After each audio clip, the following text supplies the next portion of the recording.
Right now, Edward Snowden, a wanted man. But the question is this guy a hero or a traitor? And next, Mayor Bloomberg unveils his storm protection plan. If another storm like Sandy came our way, would things be any different, any better, or maybe even worse? And later, the dark side of Wall Street. A former so-called master of the universe tells all about his stunning rise and fall and how he made it all the way to the top, an ascent fueled by sex, drugs, and easy money. And he only ended up broke and in rehab. Good evening, everybody, and welcome to RFL. I'm Richard French. Thanks so much for joining us on this Tuesday evening, June 11th. A little bit of everything this hour, but we begin tonight with a guy I told you at the top, Edward Snowden. We've learned a lot about him the last couple days, and he's now one of, if not the most wanted men in the world. Apparently, he's shared even more than we already know about. We're going to have a lot more significant revelations that have not yet been heard. And that the reporter at the center of the leaks, who's been doing the principal reporting in The Guardian on this. Today, Snowden's employer, defense contractor Booz Allen Hamilton, who's part of the story, well, they terminated him. As I said, his whereabouts unknown right now, but the FBI certainly scrambling to find the guy. Agents even showing up at the home of Snowden's father in Allentown, Pennsylvania. His father reportedly had no idea what his kid was up to. Now, there is some debate about whether or not what he did and why he did it makes him a traitor or a hero. Thousands, they've signed an online petition demanding that the president pardon him. The man who leaked the Pentagon Papers himself, Daniel Ellsberg, he for one says the guy's a hero. I think that he gives me hope that we may actually regain our Bill of Rights. All right, but that's one man's opinion. House Speaker John Boehner doesn't feel that way about Mr. Snowden. He's a traitor. The disclosure of this information puts Americans at risk. It shows our adversaries what our capabilities are, and it's a giant violation of the law. Now, beyond the debate about whether Snowden's a traitor here or a hero, this leak has touched off a major debate, I think an overdue one, about government surveillance, about the limits of it, the needs of it, and what kind of expectation we should have in this 21st century when it comes to privacy and protection.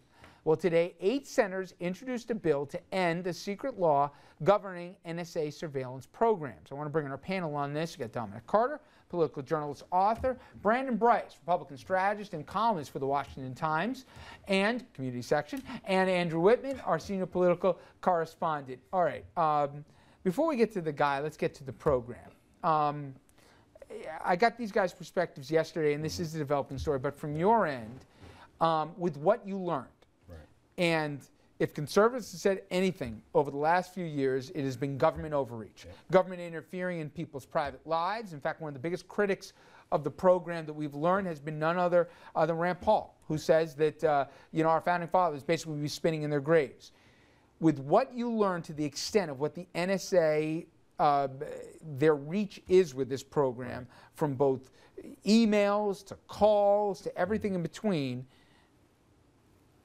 do you think that the government has done overreach in a major way? Well, it's interesting. It definitely is an overreaching government. I think the issue is, is this gentleman a hero? Absolutely. The problem is that he didn't take it to the appropriate source. You don't blast it in the media. You take it to Congress and you get a congressional hearing on it, and you do it the right way. And then I think on top of that, fleeing to China, I don't think it really sets a good tone in Washington. It's also not rocket science. It's going to China of all places. Exactly. But let's look at the real issue here. Is we've got to look at the contracting practices that come from the NSA. This guy came from Booz Allen Hamilton. He had no reason to even expose this information, and I actually agree with John Boehner. Putting secret information out there and then now fleeing to countries who may not have our best interests, I think that puts the country at risk furthermore. But the program itself, as a private citizen, right, with the extent and the seeming lack of oversight, and it's muddled. I want to be clear here, and I've read too much on this in the last few days. I still am unclear. Limits between domestic, foreign, who is doing the oversight? How does the FISA courts really operate in this? I mean, people think they know here, but I think we're going to learn more on this. That all said, Do you feel more or less secure as a private citizen in America right now about both your safety and your privacy? Well, at this current time, I actually feel more secure. But I think it really begins to open up the question of us getting into what are the ramifications of the Patriot Act. I think it's important to really look at, are we safe now, and will we be safe even more, and at what cost will that security be? In conservative circles, of all circles right now, you have, I think, the most amount of consternation, which is you got the Boehners of the world saying, time out here. Exactly. You know, it's we got to fight terrorism using every single tool possible here. You got nothing wrong. You got nothing. Do nothing wrong. You got nothing to worry about. And then you got the libertarian end of the Republican Party who says, whoa, whoa, whoa, I don't want them coming after our guns, and I don't want them coming after my private records. It comes back to, if you give them an inch, they'll take a mile. And so we're not looking. This issue is not necessarily focusing on where we are now, but where will we be 10 and 15 years from now. And what is the cost of security? I think that's number one issue. I think a lot of Democrats, Andrew, say, I trust this president. Don't like where he's gone with this one, but I trust him more. What if there were a Rand Paul in the White House, or another president who believes in enemies lists, like we've seen in the past? We don't even have to imagine it. We just open up the history book. I think that scares me as much as the program itself. I think it does, and there are some that don't trust the Obama administration on this either, though, you know, you were talking about the leaker should have gone to Congress. Right. Congress is just about unanimous in supporting the program. But wouldn't you argue, Andrew, they're unanimous if they sit on the intelligence committees, because they were briefed on this. You talk to a lot of other lawmakers who said, I didn't know about this. Yep. If you're on the intelligence committees, they told you, Republican or Democrat alike.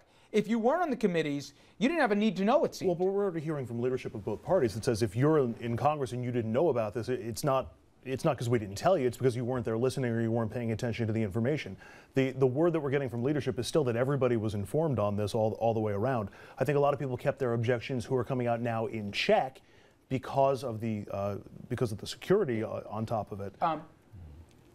Dom, the reporter at the center of this says there's more to come. There'll be more revelations. The White House, and I think this is interesting, has already said, time out. You guys are getting overheated about this. It's not that they were listening to your phone calls. It's not that they were going to X, Y, and Z degrees. To me, that I read that to say they think that when this all comes out here, they're not going to be, it's not going to be Big Brother times 10, that the program's more contained than the general public's been led to believe by a guy who's, Gary Greenwald, whatever, who's completely always looking for government conspiracies. I'm not saying he's making this up. I'm just saying the source leads you to say, let's check the facts out before we buy it. What do you think this turns out? And who are we supposed to believe? The people that are trying to keep this information away from us? The U.S. government? I mean, come on. I watched Mr. Snowden out of his own mouth. Now, I know I've been, like you, Richard, I've been studying this, trying to get up to date on this over the last couple of days. The Obama White House has said we monitor the phone calls, only the numbers, not the content of the telephone conversation. But I watched out of Mr. Snowden's mouth himself where he said, all I need is an email address, and I can find out any of your emails or anything. And he seemed to be indicating that he's already done this. So I think a lot more is about to be dropped from this individual. I know I'm really heavy.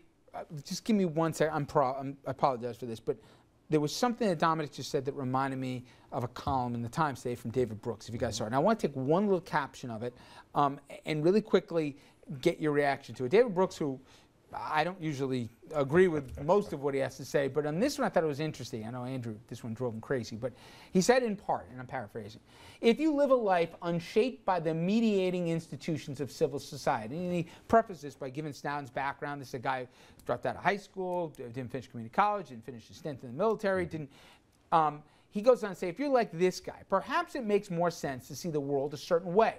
Life is not embedded in a series of gently graduated authoritative structures, family, neighborhood, religious group, state, nation, world. Instead, it's just the solitary naked individual in a gigantic and menacing state here.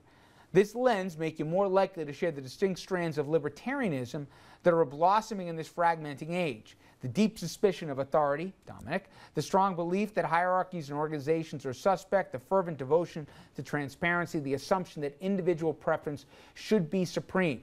You're more likely to donate to the Ron Paul campaign for president as Snowden did. This idea that individualism now trumps any kind of collectivism is his point. You buying any of it? I don't buy it at all, and I think it's not only an incredibly elitist statement, but I think to say that this is basically saying if this man, because of his past background, he can't be an American patriot. I think what he did was admirable. The issue is he didn't understand the proper procedure of command, of chain of command, which is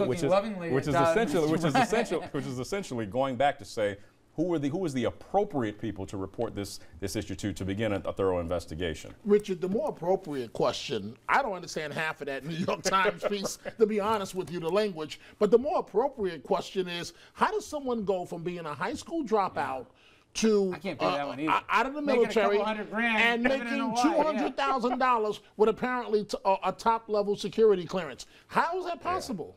And he, by the way, that guy, he had a pole dancer girlfriend. That's another part of the mysteries for me when I looked at him. You agree with Brandon? Yeah, I absolutely do. First of all, this is a nation built on individuals. That's supposed to be where we are. You talk about distrust in our institutions. Well, talk to any Tea Party member or libertarian out there. That's one of the things that's fostering that distrust, and a sense that the institutions have failed us. The idea that we're not a community in this country. I mean, obviously, we're built on individualism as a country, but the idea that the government's always the enemy here. You know that I don't think the government is always the enemy, but there are times when it is, and when it is, it's our obligation to point out those cases, to try to perfect this government, to try to perfect this American experiment. Plus, I mean, to me, this is just a whole attempt to shift the focus of this debate away from the program itself and onto the guy who actually leaked it. Fair enough. Exactly. All right, when we come back, we're going to get a little closer to home. Mayor Bloomberg today went before the microphones and he was talking about a storm protection plan, but quite frankly, he was trying to tell everybody, not if, but when the next storm hits, New York's not ready here still. After Superstorm Sandy, where are we right now, and how much should we expect things would be better or maybe even worse? Stay with us.